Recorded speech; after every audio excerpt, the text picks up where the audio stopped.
مولانا یہ تو میرا خیال ہے کہ امام شافعی کا اس بارے میں رحمہ اللہ کا بہت ہی کھلا موقف ہے کہ سمندر کے اندر کوئی بھی جانور کسی بھی قسم کا ہو، میں تفصیل میں نہیں جانا چاہتا. نہیں، وہ تو کہتے ہیں پانی کے سب جانور حلال. امام مالک بھی کہتے ہیں، سارے کہتے ہیں، بہت سے اہل حدیث علماء بھی یہ کہتے ہیں کہ بس سمندر میں جو رہتا ہے نا.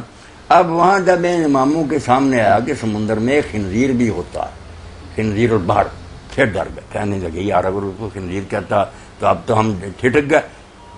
ادھر ہمارا اصول ہے کہ سمندری سارے جانور، مگر اس کو آپ خنزیر کہہ رہے ہیں. ایک کلب البحر بھی ہے سمندر کا کتا. تو پریشان ہوئے کہ اگر تو بیچارے پریشان ہیں. بات صحیح یہی ہے کہ سمندر میں سے صرف مچھلی حلال، باقی جانور خام خواہ کیوں کھانے ہیں.